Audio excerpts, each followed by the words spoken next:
Сәлеметсіздер ме оқушылар? Бүгін 3-ші сыныптың математика сабағынан 138-ші сабақты қарастыратын боламыз. Бекіту сабағы көлдер. Сен 3 таңбалы санды 1 таңбалы санға көбейту және бөлу алгоритмін қолданасың. Нөмір 1-ші есеп. Қазақстанда 50 мыңға жуық көл бар екенін білесің бе? Олардың 9-ы ірі көлдер. Өрнектердің мәнін тауып өсу ретімен орналастыр. Сонда суының емдік қасиеті бар көлді анықтайсың дейді. Балалар, мына жердегі өрнекті тауып алу керек екенбіз.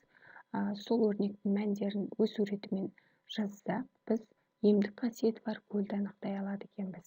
Ендеше 154-ті 5-ке көбейтетін болсақ, 770 шығады екен. Келесі 740-ты 4-ке бөлетін болсақ, 185 шығады. 235-ті 4-ке көбейтетін болсақ, 940 шығады. 580-ді 4-ке бөлетін болсақ, 145 шығады. 145-ті 6-ға көбейтетін болсақ, 870 шығады. 350-ді 2-ге бөлетін болсақ, 175 деген сан шығады екен. Енді осы сандарды біз өсу ретімен орналастырсақ, мына жердегі әріптерден емдік қасиеті бар көлдің атауы шығады екен. Ең кіші сан 145, одан кейінгісі 175, одан кейін 185, одан кейін 770, одан кейін 870, келесі 940. Ең үлкен сан 940 саны екен. Неге біз өсу ретімен орналастырдық? Бұл жерден біздер Алакөл деген көлдің атауын тауып алдық. Ендеше бұл көл емдік қасиеті бар көлдер екен, балалар. Нөмірі 2-ші есеп. Есепті шығар. А есебі. Көлде демалушылардың 126-сы әйел адамдар, ал 115-і ер адамдар. Демалған балалар ер адамдардан 4 есе артық. Көлде барлығы неше адам демалып жүр дейді. Балалар, бұл жерде есеп не туралы? Есеп әйелдер, ер адамдар, балалар, демалушылар дейді. Осы жерде әйелдердің саны 126 нақты белгілі екен. Ер адамдар 115 адам. Бұл да нақты белгілі. Балалар нақты белгісіз. Сұрақ белгі адам, бірақ 4 есе артық ер адамдардан дейді. Барлығы қанша адам дейді. Бұл жерде есеп 2 амалмен шығады екен. Шешуі 115-ті көбейтеміз 4-ке, өйткені бізге 4 есе артық деді. 460 адам, яғни бұл жерде балалардың саны 460 екен. Әрі қарай екінші амал, енді барлық адамдар санын анықтап алу үшін осы жердегі сандардың барлығын қосып шығамын. 241 шығады. Оған қосамын 460-ты тең 701 адам. Барлығы 701 адам. Жауабы: көлде барлығы 701 адам демалып жүр. Ендеше балалар, ары қарай 3-ші есеп. Баған түрінде жаз және есепте. Дұрыстығын тексер. 135-ті 2-ге көбейтемін. 270 шығады. 270-ті 2-ге бөлемін. 135 шығады.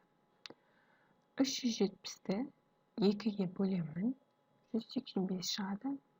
185-ті 2-ге көбейтемін, яғни тексеремін. Бұл жерден 370 шығады екен. Әрі қарай 125-ті 4-ге көбейтемін. 500 шығады. Енді тексеремін. 500-ті 4-ке бөлемін. 125 шығады. Әрі қарай соңғы есеп. 174-ті 6-ға бөлемін. 129 шығады. Енді тексеремін. 129-ті 6-ға көбейтемін. 774 шығады екен. Неге балалар, біз баған түрінде жазып, дұрыстығын тексеріп өттік. Келесі нөмірі 4-ші есеп. Есепті шығар. А есебі. Көлде демалушылардың 330-ы теплоходпен, ал олардан 2 есе кем адам желкенді қайықпен серуендеді. Көлде барлығы неше адам теплоходпен және желкенді қайықпен серуендеді. Бұл жерде балалар, есеп көлде демалушылардың теплоходпен және желкенді қайықпен демалып серуенге шыққаны жөнінде айтады екен.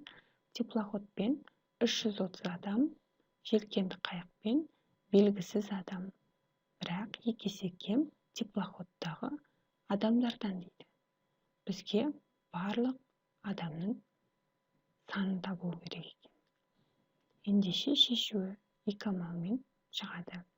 330-ды бөлемін 2-ге 165 адам. Яғни қайықпен 165 адам серуендеген екен. Екінші амал барлығын табу үшін екеуінен шыққан санды екі санды бір-біріне қосамын. Теплоходпен 330 адам, 165 адам, ол қайықпен шыққан екен. 330-ға қосамын 165-ті, 495 адам, яғни барлығы 495 адам дем алған екен. Көлде барлығы 495 адам теплоходпен және желкенді қайықпен серуендеді. Әй есебі бізге 3 амалмен орындалатын есеп құрастыр, оны шығар дейді.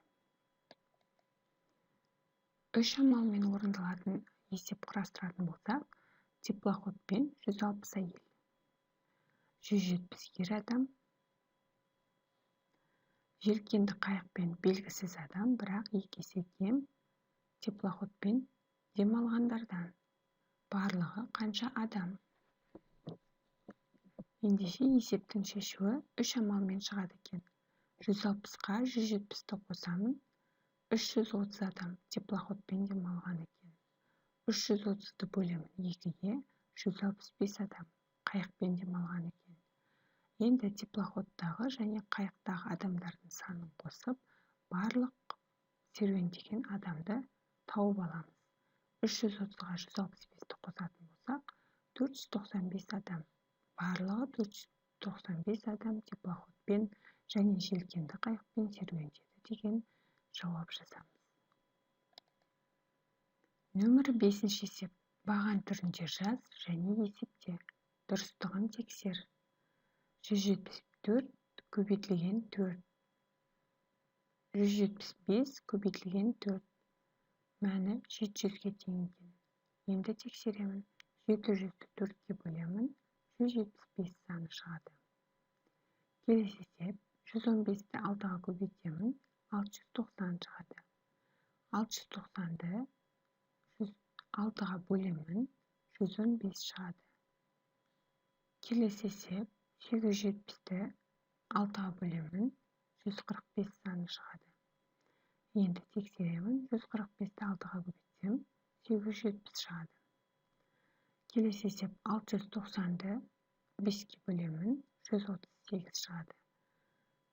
Бұл есепті тексеретін болсақ, 138-ді 5-ке көбейтемін, 690 шығады.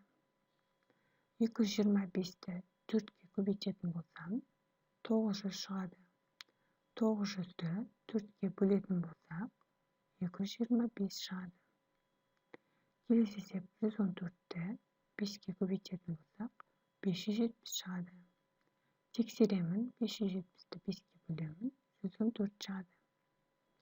Келесі есеп. 920-ны 8-ге бөлемін, 115 шығады. Тексеремін. 115-ті 8-ге көбейтсек, 920 шығады. Келесі есеп. 390-ды бөлемін 2-ге, 195 шығады. Тексеремін. 195-ті 2-ге көбейтетін болсам, 390 саны шығады екен. Міне балалар, бүгінге осымен